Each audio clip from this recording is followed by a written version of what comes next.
ఎవరు అవినాష్కి ఫోన్ చేశారు? శివప్రకాష్ రెడ్డి గారు అవినాష్కి ఫోన్ చేశారు. ఎందుకు? అవినాష్ ఇంట్లో మనిషి, ఎంపీ ఉన్నాడు, పోయి చూసుకుంటాడు అని చెప్పి. ఎక్కడో హైదరాబాద్లో ఉండే మనిషి నేను వెంటనే పోలేను కాబట్టి ఫోన్ చేసి చెప్పాడు. అట్లానే మిగిలిన బంధువులకి అందరికీ కూడా ఇన్ఫామ్ చేశాడు. అవినాష్ రెడ్డి ఆడికి పోయి చేయాల్సిన పని ఏంటి? అక్కడ ఉన్న పరిస్థితి మిగిలిన వాళ్ళకి ఇన్ఫామ్ చేయాలి. ఏమని ఇన్ఫామ్ చేశాడు? మరి ఆయన అది హత్య అని ఇన్ఫామ్ చేశాడా మిగిలిన వాళ్ళకి, లేకపోతే హార్ట్ అటాక్ అని ఇన్ఫామ్ చేశాడా? అది మాత్రం చెప్పట్లేదు. ఈ రోజు కూడా చెప్పట్లేదు. అవినాష్ రెడ్డి భారతికి కానీ జగన్ కానీ నేను అంటున్నాను 4-5:30 మధ్యలో ఇన్ఫామ్ చేశాడని. దానికి ఆన్సర్ లేదు. లేదా అట్లా చేయలేదు, నేను 6:30కి ఇన్ఫామ్ చేశానంటే అది కూడా చెప్పట్లేదు. మీరు ఏం ఇన్ఫామ్ చేశారని చెప్పి హార్ట్ అటాక్ అని చెప్పారా, లేకపోతే మర్డర్ అని చెప్పారా? జగన్మోహన్ రెడ్డి గారికి ఏం చెప్పారో చెప్పండి కనీసము. దాన్ని బట్టి తెలుస్తుంది జగన్మోహన్ రెడ్డి రియాక్షన్ అప్రాప్రియేటా కాదా అని చెప్పి. హార్ట్ అటాక్ అని చెప్పింటే కదా then Avinash Reddy heart attack అని ఎందుకు చెప్పాడో ఎక్స్ప్లెయిన్ చేయాలి. ఒకవేళ మర్డర్ అని చెప్పింటే జగన్మోహన్ రెడ్డి అప్పుడు ఎందుకు హార్ట్ అటాక్ అని న్యూస్ పేపర్లో వేయించాడు, సాక్షి ఛానల్లో వేయించాడు? ఎందుకు డీజీపీకి ఇన్ఫామ్ చేయలేదు వెంటనే అది మర్డర్ అని చెప్పి? అక్కడే తెలిపోతుంది మీ ఇన్వాల్వ్మెంట్ కూడా దాంట్లో ఉంది అని చెప్పి. ఇంకొకటి, బీటెక్ రవి వైఎస్ వివేకానంద రెడ్డిని ఓడించాడు. అవును, బీటెక్ రవి ఒక పార్టీలో ఉన్నాడు, వైఎస్ వివేకానంద రెడ్డి ఇంకో పార్టీలో ఉన్నాడు. Open political fight. అక్కడ మీరు గెలిపించాల్సిన బాధ్యత ఎవరిది? గెలిపించాల్సిన బాధ్యత మన వాళ్ళది. అంటే జగన్మోహన్ రెడ్డిది, అవినాష్ రెడ్డిది, భాస్కర్ రెడ్డిది గెలిపించాల్సిన బాధ్యత. మీ వాళ్ళు వెన్నుపోటు పొడిచి, మీ వాళ్ళు అవినాష్ రెడ్డి, భాస్కర్ రెడ్డి, శంకర్ రెడ్డి వీళ్ళు వెన్నుపోటు పొడిచి వివేకానంద రెడ్డి గారిని ఓడించి మళ్ళీ ఆ బ్లేమ్ అపోజిషన్ పార్టీ మీద. అపోజిషన్ పార్టీ క్యాండిడేట్ని పెట్టిందే గెలవడానికి, వాళ్ళ గోల్ వచ్చేసి గెలవడమే కదా. ఓడించిండేది అక్కడ మీ వాళ్ళు. పులివెందుల ఓట్లే మనకి వివేకానంద రెడ్డి గారికి పడలేదు. ఎందుకంటే మీరు మీ వాళ్ళ చేత పొడిచారు. సో మళ్ళీ దాన్ని తిప్పి మారేడు పూసి భ్రష్టు పట్టిస్తున్నారు. మళ్ళీ జగన్మోహన్ రెడ్డి గారు సంజాయిషి చెప్పాలి. ఆయన ఎందుకు నిందితులని ప్రొటెక్ట్ చేస్తున్నాడు? ఈరోజు కూడా ఎందుకు నిందితులను ప్రొటెక్ట్ చేస్తున్నాడు? నిందితులు ఎందుకు క్వశ్చన్ చేయడం లేదు? ఎంతసేపు వివేకానంద రెడ్డి చనిపోయాడు, ఆయన మీద భ్రష్టుగా పట్టించే మాటలు మాట్లాడుతున్నాడు కానీ ఆయన గురించి ఒక్క మాట కూడా మంచి మాట ఎందుకు మాట్లాడట్లేదు? ఈ వివేకానంద రెడ్డి కదా ఆయన కోసం ఆయన పదవి త్యాగం చేసింది.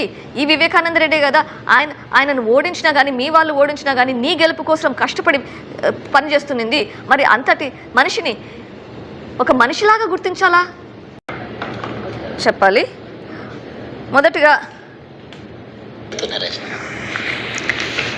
బేసికలీ ఇది one cousin against another cousin. ఇటువైపున నా చెల్లెలే, అటువైపున నా తమ్ముడే. ఇక్కడ నేను ఒకటి అందరినీ కూడా ఆలోచన చేయమని అడుగుతాను. ఇప్పుడు ఇదే అవినాష్ రెడ్డి ఒకటి కాదు, 2 కాదు, 3-4 సార్లు వేరియస్ ఫోరమ్స్లో చాలా సుదీర్ఘంగా తన సైడ్ ఆఫ్ ది స్టోరీ, తన ఎక్స్ప్లెనేషన్ చాలా సుదీర్ఘంగా చెప్పాడు. ఇక్కడ జగన్మోహన్ రెడ్డి చెప్తున్నారు, అవినాష్ రెడ్డి గారు చాలా సుదీర్ఘంగా ఎక్స్ప్లెయిన్ చేశారు 3-4 ఇంటర్వ్యూస్లో అని చెప్పి. ఏకంగా ఈ దస్తగిరి అనేవాడు ఏ రకంగా చంపాడు అని చెప్పిన ఈ దస్తగిరి ఏ రకంగా తిరుగుతూ ఉన్నాడు, తనకు ఎవరు సపోర్ట్ చేస్తూ ఉన్నారు దగ్గర నుంచి. ఓకే, సో జగన్మోహన్ రెడ్డి గారు చెప్తున్నారు, అవినాష్ రెడ్డి గారు కొన్ని ఇంటర్వ్యూస్లో చెప్పారు, సుదీర్ఘంగా ఎక్స్ప్లెయిన్ చేశారు, ఆయన చెప్పింది నమ్ముతున్నాను అని చెప్పారు. నేను అడుగుతున్నాను జగన్మోహన్ రెడ్డి గారిని, ఆయన చెప్పితే నమ్మడానికి నువ్వు పోలీసువా, లేదా ఇన్వెస్టిగేషన్ ఏజెన్సీనా, కోర్టా? First of all Avinash Reddy మీ తమ్ముడు అని ఒప్పుకుంటున్నావు. మరి మీ తమ్ముడు ఆయన అవినాష్ రెడ్డి ఇంటర్వ్యూలో చెప్పినంత వరకు మీరు ఆగారా? అంతకుముందే మాట్లాడారా? నా తమ్ముడు నేను రోజు కలుస్తుంటే రోజు మాట్లాడతాను. అవినాష్ రెడ్డి, జగన్మోహన్ రెడ్డి రెగ్యులర్గా కలుసుకుంటూనే ఉన్నారు, కలిసి ఢిల్లీకి కూడా వెళ్తారు. మరి కలిసి ఢిల్లీకి కూడా వెళ్ళేటప్పుడు ఎప్పుడైతే ఈ కేసు కొంచెం ముందుకెళ్తుందో ఢిల్లీకి వెళ్తారు. మరి టీవీ ఇంటర్వ్యూలో మాత్రమే అవినాష్ రెడ్డి చెప్పింది వినేది, దాని గురించి మళ్ళీ మీరు క్రాస్ క్వశ్చన్ చేయరా? ఆయన చెప్పింది విని నమ్ముతారా? మరి ఆయన చెప్పింది విని నమ్ముతుంటే ఇక్కడ పక్కన ఇంకో చెల్లెలు కూడా చెప్తుంది కదా, మరి ఇదెందుకు నమ్మడం లేదు? నేను చెప్పేది మీకు, నా ఆవేదన మీకు కనిపించట్లేదా? 5 సంవత్సరాలుగా మీకు అపాయింట్మెంట్ కోసం కూడా అడుగుతుంటే మీరు అపాయింట్మెంట్ కూడా ఇవ్వకుండా, మీకు చీఫ్ మినిస్టర్గా మీకు లెటర్లు రాస్తే దానికి కూడా రెస్పాండ్ లేకుండా, మీరు నిందితుడి వైపు, నిందితుడు ఏది చెప్తే అది కూడా టీవీలో చెప్పింది, ఇంటర్వ్యూలో చెప్పింది అంటున్నారు. మరి మీరు చిన్నాన్న హత్య కేసులో మీ బాధ్యత ఏంటి? చీఫ్ మినిస్టర్గా మీ బాధ్యత ఏంటి? చిన్నాన్నగా కొడుకుగా మీ బాధ్యత ఏంటి? కొంచెం విచారించాల్సిన పని లేదా? ఎవరో టీవీ ఇంటర్వ్యూలో చెప్పింది మాత్రమే నమ్ముతారా? ఇది ఎక్కడ న్యాయం అండి? వివేకానంద రెడ్డి గారి గురించి మీకు అసలు ఏమీ తెలియదా? ఇప్పుడేదో కొత్తగా తెలిసినట్లు మాట్లాడుతున్నారు. ఆర్ కోర్టులో మ్యాటర్స్ సబ్జుడిస్. మరి కోర్టులో మ్యాటర్స్ సబ్జుడిస్ ఉంటే నవంబర్ 2021లో అసెంబ్లీలో మీరు అవినాష్ రెడ్డి గారికి కంప్లీట్గా నిరపరాధ అన్నట్లుగా క్లీన్ చిట్ ఇచ్చారు. అప్పుడు అది మ్యాటర్ సబ్జుడిస్ కాదా? ఇప్పుడు ఇది మ్యాటర్ సబ్జుడిస్ కదా? ఇప్పుడు కోర్టులో సబ్జుడిస్ అయితే మీరు ఎట్లా క్లీన్ చిట్ ఇస్తున్నారండి? మీరు ఇంకా ఈరోజు ముఖ్యమంత్రి గారుగా ఇస్తున్నారా ఈ స్టేట్మెంట్, లేదా తమ్ముడిగా ఇస్తున్నారా, అన్నగా ఇస్తున్నారా? ముఖ్యమంత్రిగా స్టేట్మెంట్ ఇస్తే అది తప్పు కదా? అసెంబ్లీలోనే ఇచ్చారు మీరు ఆయనకు క్లీన్ చిట్. అప్పుడు సబ్జుడిస్ కాదా? అప్పుడు కోర్టులలో లేదా? అప్పుడు ఇన్వెస్టిగేషన్ నడవట్లేదా? మీకు కావాల్సినప్పుడు మీరు మాటలు మీ సైడ్కి మార్చుకుంటే ఎట్లండి? తప్పు చేయని వ్యక్తిని తప్పు చేసినట్లు ప్రొజెక్ట్ చేయడం, తప్పు చేశారు అని చెప్పేది ఎవరు? ముఖ్యమంత్రిగా ఆయనకు అర్హత లేదు, కూతురుగా నాకు అర్హత లేదు.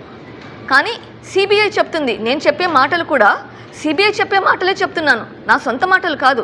సిబిఐ ఏది కోర్టులో చెప్పిందో అదే చెప్తున్నాను. అవినాష్ రెడ్డి తరపున ఇన్వెస్టిగేషన్ కంప్లీట్ చేసి సిబిఐ చెప్పింది.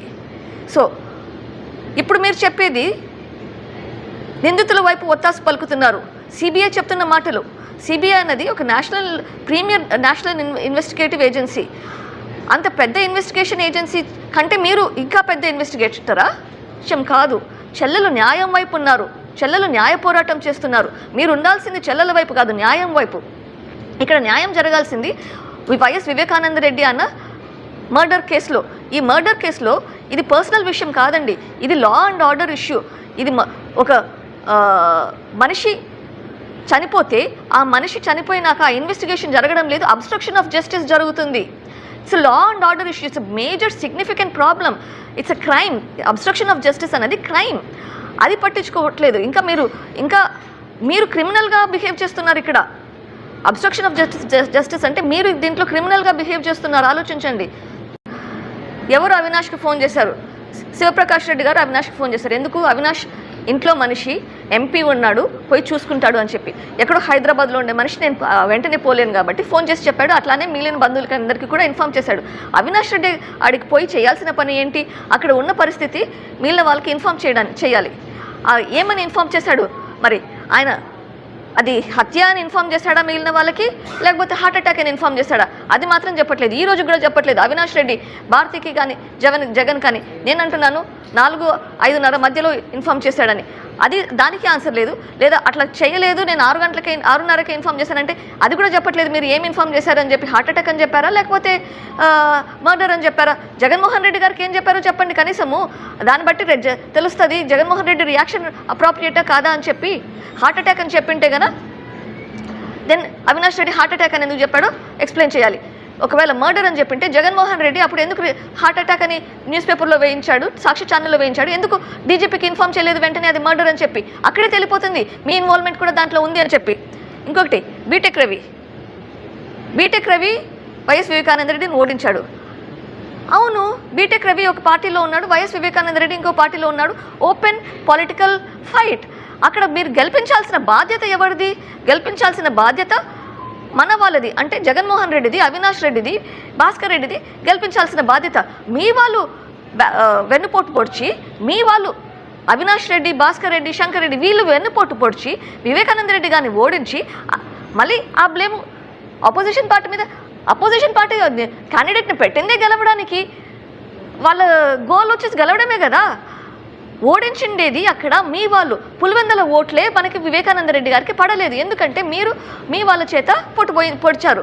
సో మళ్ళీ దాన్ని తిప్పి మారేడు పూసి భ్రష్టు పట్టిస్తున్నారు.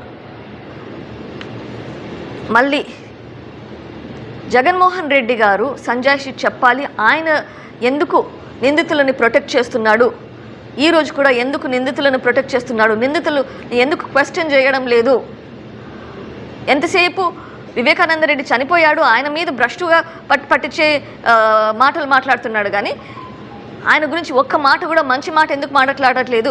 ఈ వివేకానంద రెడ్డే కదా ఆయన కోసం ఆయన పదవి త్యాగం చేసింది, ఈ వివేకానంద రెడ్డే కదా ఆయనను ఓడించినా కానీ, మీ వాళ్ళు ఓడించినా కానీ నీ గెలుపు కోసం కష్టపడి పనిచేస్తున్నది.